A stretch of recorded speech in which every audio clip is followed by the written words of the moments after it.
Hi good evening, this is Kaiser Bari from बारी law associates. आज की जो वीडियो है ये इंटरेस्टिंग है इस हवाले से कि यूके के अंदर जो है कौन सी ऐसी कैटेगरीज हैं जिसकी बेस के ऊपर जो है आप आईएलआर जो है वो ले सकते हैं। ये 2026 अगस्त के मुताबिक जो है अपडेट्स हैं और इसमें जो है 9 कैटेगरीज जो हैं वो हैं जब आप इस 9 कैटेगरीज के ऊपर होते हैं। हो सकता है इसमें 11 भी हो सकती हैं, 10 भी हो सकती हैं, लेकिन सो फार जो मेरे हाथ लगी हैं वो 9 कैटेगरीज हैं। और गवर्नमेंट पब्लिश्ड गाइडेंस जो है on who qualify for indefinite leave to remain जो कवरिंग 9 कैटेगरीज ऑफ एप्लीकेंट्स जो है। सो 9 आई डोंट नो ये 9 कैटेगरीज जो हैं ये यूके गवर्नमेंट की जो पब्लिश्ड गाइडेंस है उसमें ये कहाँ से आई। सो सम टाइम मुझे लगता है इसके अलावा भी बहुत सी हैं जब हम उसको सब कैटेगरीज में जाते हैं तो वहाँ पे। बट एनीवेज इसमें अब आते हैं जी कि कौन कौन सी ऐसे कैटेगरीज हैं जिसमें आप आईएलआर के आपकी एलिजिबिलिटी बनती है और आप इंडेफिनेट लीव टू रिमेन जो है वो ले सकते हैं। कितनी देर में ले सकते हैं इस पॉइंट के ऊपर जो है मैं एंड के ऊपर जो है आपको बताऊंगा। अच्छा, इसमें पहला आ गया जी वर्कर्स जो हैं। वर्कर्स से मुराद ये है कि कोई भी शख्स जो है जो यूके के अंदर जो है स्विच करके वीज़ा आया हो या वीज़ा लेके आया हो लेकिन वो वर्किंग वीज़ा हो, जैसे जिसको आजकल सादा ज़बान में स्किल्ड वर्कर वीज़ा जो है वो कहा जाता है। लेकिन ऑब्वियसली स्किल्ड वर्कर वीज़ा की भी डिफरेंट कैटेगरीज जो हैं जिसको सब कैटेगरीज कहेंगे वो आ सकती है। जैसे उसमें स्केलअप वीज़ा है, बिजनेस वीज़ाज़ हैं और बहुत सी है, लेकिन इन सिंपल वर्ड्स जो है वो स्किल्ड वर्कर वीज़ा का नाम इसको दे देते हैं। सेकंड आ जाता है जी फैमिली रूट एप्लीकेशन जो है। अब ये जो फैमिली रूट्स एप्लीकेशंस हैं इसमें मोस्ट केसेस में अगर हम इसको दो कैटेगरीज में टू सेपरेट डिवाइड करेंगे और अगर तो हम इसको डायरेक्ट स्पाउस कैटेगरी की बात करेंगे फिर तो वो जो है वो पार्टनर वीज़ा आ जाता है इसमें, या आपका अनमैरिड पार्टनर वीज़ा की बेस के ऊपर जो रूट आ जाता है वो है। लेकिन इसके अलावा जो है फैमिली रूट्स में जो है वो बहुत सी कैटेगरीज आ जाती हैं। जैसे 7 ईयर चाइल्ड रूट वाले पेरेंट्स जो हैं वो आ जाते हैं। फिर इसके अलावा जो है ये जो अनमैरिड पार्टनर वीज़ा रूट पे बाज़ का आपका फाइनेंशियल थ्रेशोल्ड नहीं मुकम्मल होता तो वहाँ पे आप 10 ईयर्स वीज़ा रूट पे आते हैं और वो जो है फिर आप आईएलआर की एलिजिबिलिटी की तरफ जाते हैं। थर्ड आपका आ जाता है जी कॉमनवेल्थ सिटीज़न जो है। ये कॉमनवेल्थ सिटीज़न में जो है इसकी भी एक बड़ी तफसील है, लेकिन मैं आज की इस वीडियो पे मेन पॉइंट्स पे फोकस करूंगा। लेकिन अगर आप लोगों के रेलिवेंट पढ़े लिखे सवालात होंगे कि ये कॉमनवेल्थ कंट्रीज़ कौन से हैं, इसमें क्या क्या चीज़ें आ जाती हैं, बहुत से लोग जो हैं वो देखने वाले सुनने वाले जो हैं वो बड़े शौकीन होते हैं पढ़ाई के लिखाई के और उनको इंटरेस्ट होता है कुछ चीज़ें जानने का। अदरवाइज़ तो मोस्टली लोगों के सवालात जो हैं वो आजकल की नई जनरेशन का मैं समझता हूँ सवाल ही यही आता है कि जी मैं आईएलआर अप्लाई किया सी जवाब की तो आना, वो जी मैंने इंटरव्यू दे दिया था उसका जवाब कब आएगा, अच्छा जी ये फ़लाँ की जो फ़ीस है वो कितनी आ जाती है। वो इसी टाइप के 2 4 5 सवाल हैं जो घूम फिर के फिर वही आ जाते हैं। सो पढ़े लिखे सवाल, इंटेलेक्चुअल किस्म के जो सवालात हैं, ये जो लाइब्रेरियाँ भरी पड़ी हैं, किताबें हैं, केस लॉ हैं, ये इतना कुछ मटेरियल है पढ़ने को, बताने को, सीखने को, सिखाने को, लेकिन वो चूँकि लोग सीखना ही नहीं चाहते फिर वो क्या करें। लेकिन मैं तो अपना पढ़ता ही रहता हूँ। अच्छा, तो इसमें कॉमनवेल्थ कंट्रीज़ जो हैं वो आ जाते हैं एंड रेफ्यूजीज़ जो हैं वो आ जाते हैं। रेफ्यूजीज़ वेयर लिस्टेड जो है उसमें भी एक रेफ्यूजीज़ की भी एक लंबी चौड़ी लिस्ट जो है वो आ जाती है। अच्छा, इसमें रेजिडेंसी पीरियड की अगर हम बात कर लेते हैं तो उसमें कुछ कैटेगरीज तो ऐसी हैं जो आपका 5 इयर्स जो है रूट्स के ऊपर आते हैं आप, और कुछ जो है वो 10 इयर्स जो है रूट होता है उसके ऊपर आते हैं। लेकिन अब देखना ये है कि कौन सी कैटेगरी जो है वो आपको सेटलमेंट आपको 10 इयर्स के बाद देती है और कौन सी कैटेगरी जो है वो आपको 5 ईयर वीज़ा रूट के ऊपर देती है। वो ऑब्वियसली आपके सर्कमस्टांसिस, आपका केस, वो एक डिफरेंट सिनेरियो जो है उसमें आ जाता है। अच्छा, अब हम आते हैं जी इस पे कॉल्ड सेटलमेंट, जिसकी अगर हम बात करते हैं कि क्या जो आईएलआर है वो लेने के बाद जब आपको इंडेफिनेट लीव टू रिमेन मिल जाता है, आपकी एलिजिबिलिटी बन जाती है सिटीज़नशिप की, या आप की जो इसकी पासपोर्ट की जो है। So answer is yes. लेकिन बहुत सी सिचुएशन ऐसी आती है जब आप आईएलआर के बावजूद जो है वो सिटीज़नशिप की तरफ नहीं जा पाते, और ILR भी बाज़ का आपकी कैंसिल हो जाती है। उसकी रीज़न ये है कि अगर आप ILR के ऊपर हैं और आप जो है वो कंट्री से, UK से मोर देन 2 ईयर्स के लिए आउट हैं, 2 साल अगर आप बाहर रहते हैं, और फिर वो आपकी ऑटोमेटिक जो है वो ILR भी ख़त्म हो जाती है। सो ILR एक्चुअली इसको सेटलमेंट कहा जाता है, लेकिन दैट डजंट मीन कि आपको जो है वो सेटलमेंट मिल गई। सो आप अगर 2 ईयर्स तक आउटसाइड दी कंट्री रहते हैं तो वो ILR भी जो है ख़त्म हो जाती है, अनटिल अनलेस अगर आपकी कोई ऐसी रीज़न्स थी कि आप जो है वो वापस उसमें नहीं आ सके। अच्छा, अब उसमें जो है क्वालिफाइंग वीज़ा की अगर हम बात करें तो ऑब्वियसली ये स्किल्ड वर्कर वीज़ा आ गया, ग्लोबल स्किल्ड वर्कर वीज़ा आ गया जी, ग्लोबल टैलेंट जो है वो आ गया आपका, थर्ड इनोवेटर फाउंडर जो है वो आ गया, फोर्थ आपका स्केल अप वर्कर जो है वो आपका आ गया। फिर ये Tier 1 जो है उसके अंदर भी मुख्तलिफ जो कैटेगरीज आ जाती हैं वीज़ा होल्डर्स की जो है वो आ जाती हैं। और बहुत से फैमिली रूट की जब हम बात करते हैं तो उसमें फैमिली टाइज़ वाले रूट जो हैं वो होते हैं। उसका मतलब फैमिली टाइज़ के रूट से मुराद जो है वो सिर्फ़ और सिर्फ आपका हस्बैंड या आपकी वाइफ ही नहीं होते, वो उसमें आपके पास का जो है आपकी वाइफ से सेपरेशन हो गई है, वाइफ आपके साथ नहीं है, लेकिन आपका बच्चा है, ब्रिटिश बच्चा है आपका, तो बाज़ का जो है वो आप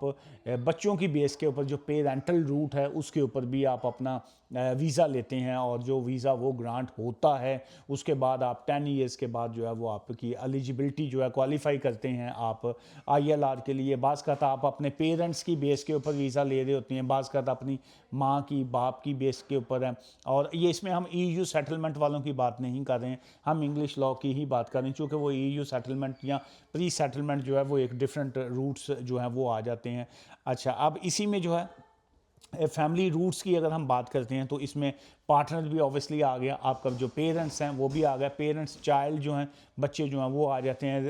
रिलेटिव वाला भी आ जाता है जिसको ADR का कहा जाता है। लेकिन ADR की अगर हम एग्जैक्ट डेफिनेशन में जाते हैं तो एडल्ट डिपेंडेंट रिलेटिव वीज़ा जो होता है वो एक्चुअली वो 5 ईयर्स का होता है, और वो उसमें आप ILR की एलिजिबिलिटी जो है वो 5 ईयर्स के बाद बन जाती है। ये ADR जो है ये अक्सर मैंने देखा है प्रैक्टिकली लोग उसको यूज़ नहीं करते, शायद उसकी लोगों को इतना अवेयरनेस नहीं है, लोग शॉर्टकट ढूंढते हैं। ये ADR होता है जहाँ पे आप अपने बुजुर्ग पेरेंट्स जो हैं उनको यहाँ पे बुलवाना चाह रहे होते हैं कि भाई मेरी माँ वहाँ पे अकेली है, वो बहुत से लोगों के फादर की डेथ हो चुकी होती है, माँ को वहाँ पे संभालने वाला कोई नहीं होता, फिर वो कहते हैं जी कि रिश्तेदारों दे या बाकियां दे पल्ले की पाना है, चूँकि आप यहाँ पे सेटल होते हैं तो फिर वो बाज़ का आप समझते हैं कि जी के अपने पेरेंट्स को अपने पास रखें। बहुत सी लोगों की मदर की डेथ हो जाती है तो फादर अलोन होता है, या बाज़ का दोनों ही ज़िंदा होते हैं लेकिन वो उनकी एज फैक्टर ऐसा है, या वहाँ पे वैसे ही संभालने वाला कोई नहीं होता। सो उसमें भी यही कैटेगरी एक आ जाती है कि आप उनको डायरेक्टली जो है वो 5 ईयर्स का वीज़ा मिलता है। इसमें वीज़ा एक्सटेंशन या बाकी चीज़ें नहीं आती, जैसे स्पाउस वीज़ा में है कि आपको 2.5 ईयर का या 3 ईयर्स का वीज़ा मिला, उसके बाद आपने एक एक्सटेंशन ली, 5 ईयर्स के बाद आप स्पाउस पे जाते हैं, 5 साल तक जो है वो हस्बैंड या वाइफ की गुलामी करते हैं कि जी के चलें एक रिलेशनशिप चला रहा है, फाइनेंशियल थ्रेश होल्ड है, दिस एंड दैट। ये जो ADR का वीज़ा होता है जो पेरेंटल, ये जो पेरेंट्स को आप यहाँ पे बुलवाते हैं, इसमें खाली पेरेंट्स नहीं है कि बहुत से लोगों के अगर आपका कोई और एक जो रिलेशन वहाँ पे नहीं है जो उसको संभालने वाले, जैसे आपका चाचा है, मामू है, आपकी सिस्टर है, आपका बड़ा भाई है, छोटी बहन है, या कोई ऐसे कोई भी आपका एक क्लोज ब्लड रिलेटिव हैं, लेकिन उनकी संभालने वाला कोई और उस कंट्री में नहीं है, और आप ये समझते हैं कि जी के उनको हमें हमारे पास यहाँ पे होना चाहिए, तो बिल्कुल आप उनका भी वीज़ा अप्लाई कर सकते हैं। ये कैटेगरी जो है ये बहुत वसी है, बहुत एक्सपेंडेड है, लेकिन लोगों ने इस कैटेगरी को बहुत ज़्यादा, ख़ासकर हमारे एशियन ने जो है, इंडियन, पाकिस्तानी, बंगाली, जो हमने इसको ज़्यादा एक्सप्लोर नहीं किया। जो हमारे जो क्लाइंट्स जो डिफरेंट कंट्रीज़ के होते हैं, जो अफ्रीकन्स हैं, यूरोपियन या बाकी जो हैं, वो मोस्ट केसेस में जो है वो अपने पेरेंट्स को यहाँ पे रख लेते हैं, अपने बहन भाइयों को। EU की मैं अगेन बात नहीं कर रहा हूँ, हम इस ADR जो इंग्लिश रूल है उसकी मैं बात कर रहा हूँ। अच्छा, people who lived in the UK जो है कंटिन्यूसली 10 ईयर्स जो है, एक 10 ईयर्स लॉफुल रेजिडेंस आ जाता है कि आप किसी भी कैटेगरी में थे सिवाय विजिटर वीज़ा के अलावा। आप UK में आए, स्टूडेंट आए, PSW पे चले गए, स्किल्ड पे चले गए, शादी कर ली, डिवोर्स ले ली, नई शादी कर ली, फिर उसके बाद वर्क वीज़ा पे आ गए, जो भी आपने किया, लेकिन 10 साल जो हैं 10 ईयर्स आपने औखे सौखे जो है जैसे भी था वो पास कर लिया। हूँ औखे सौखे का तो टाइम लंघ गया, तो वो अब आपने 10 साल मुकम्मल कर लिए जैसे तैसे भी, अब आप नाउ यू आर एलिजिबल के जी के you can apply for lawful residency जो है आप 10 साल की कैटेगरी के बेस के ऊपर जो है वो आप अपना अप्लाई कर सकते होते हैं। और ये जो कॉमनवेल्थ की अगर हम बात करते हैं तो उसमें मेन चीज़ आ जाती है citizen who lived in the UK for 5 years जो है 5 साल से जो कॉमनवेल्थ के सिटीज़न जो यहाँ पे यूके में रहते हैं जिनके पास एज अ इंसेस्टर या जिसको राइट ऑफ अबोर्ड कहा जाता है, राइट ऑफ अबोर्ड आपको मिला, आपने 5 ईयर्स यहाँ पे यूके में गुजार लिए। After right of abode and spending a 5 years in the UK आप एलिजिबिलिटी बनती है आपकी कि आप अपना जो है ILR को उसको अप्लाई कर सकते हैं। फिर इसके अलावा ब्रिटिश नेशनल जो है जो ओवरसीज़ जिसको कहा जाता है, जो ओवरसीज़ से मुराद ये है कि जैसे हांगकॉन्ग के थे लोग या चाइना या बहुत से और कंट्रीज़ में रहने वाले BNO जिसको कहा जाता है British national overseas visa holders जो हैं जो यूके में रहते हैं when they spend their 5 year, जब वो अपना 5 साल मुकम्मल कर लेते हैं यूके में, सो वो भी जो है वो अपना ILR के एलिजिबिलिटी उनकी बनती है। रेफ्यूजीज़ आ गए जी, पीपल विद द, चाहे रेफ्यूजी में जैसे मैंने स्टार्टिंग में कहा कि वो तीनों कैटेगरीज इसके अंडर आ जाती हैं, रेफ्यूजी भी आ गए, उसमें ह्यूमैनिटेरियन प्रोटेक्शन जिसको HP कहा जाता है वो भी इसी में आ जाते हैं, डिस्क्रिशन लीव जिसको DL कहा जाता है वो भी इसी कैटेगरी में इसके नीचे जो है वो आ जाते हैं। People returning to the UK with a previous held indefinite leave to remain, बाज़ का जो है आप यहाँ पे यूके में रहे, आपने यहाँ पे टाइम गुजार लिया, लेकिन अब आप ने 2 ईयर्स ILR के बाद अगर बाहर गुजार लेते हैं तो ILR नॉर्मल केसेस में जो है वो ख़त्म हो जाती है। लेकिन इस ऑल डिपेंड्स कि आप अपना केस को किस तरीके से उनके आगे रखते हैं या क्या रीजंस देते हैं, बहरहाल स्टिल आप जो है वो आपकी एलिजिबिलिटी जो है बन जाती है। और लास्ट की कैटेगरी जो है ये 9th कैटेगरी जिसको कहेंगे, वैसे मैंने जैसे स्टार्टिंग में कहा ये 9 कैटेगरीज़ का इन्होंने जिक्र किया, लेकिन अगर हम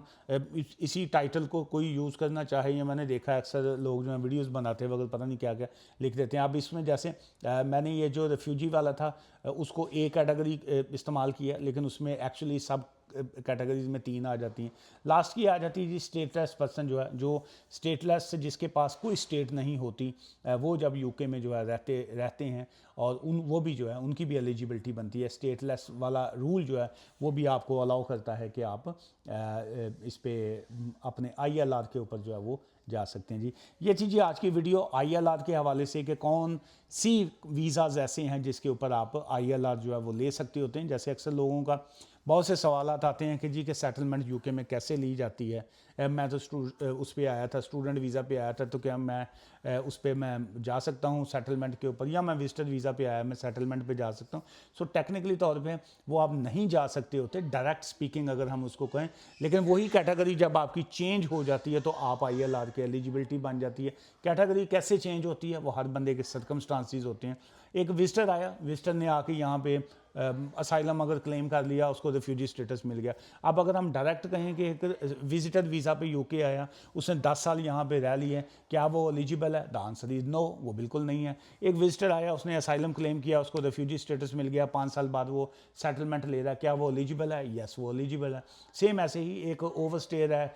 इलीगल था कंट्री में, उसने किसी से मैरिज कर ली या कोई और कैटेगरी में आके उसने अपना जो था वीज़ा ले लिया, चाहे फैमिली रूट ले लिए कोई भी, अब वो जो था इलीगल भी था, ओवरस्टेयर भी था, लेकिन एक स्टेज पे आके उसने जब अपना वीज़ा ले लिया उसने, वो 10 ईयर्स वीज़ा रूट पे चला गया। अब वो जब अपने 10 ईयर्स कंप्लीट करेगा वो ऑब्वियसली वो ILR का एलिजिबिलिटी उसकी बन जाती है। सो जो भी आपके सर्कमस्टांसिस होते हैं, बाज़ कात हर केस को जो है उसका फैसला, उसकी आउटकम जो है वो डिफरेंट होती है। इस ऑलवेज एडवाइजेबल, कोई भी आपका लीगल केस हो उसको आप जो है किसी भी लॉयर के पास जाके, मैं तो कभी नहीं कहता कि मेरे पास आइए, बेशुमार यहाँ पे वकील हैं, 2-4 वकीलों के पास जाया करें, अपनी सिचुएशन को, अपने सर्कमस्टांसिस को डिस्कस किया करें। वहाँ से आपको फिर एक माइंड आपका बनेगा कि क्या हमने ये केस जो है फ़लाँ शख्स से जो है वो करवाना है कि नहीं करना। बाज़ का जो है वो एडवाइस थोड़ी सी डिफरेंट होती है, चूँकि वो हाथी के दांत खाने के और दिखाने के और होते हैं।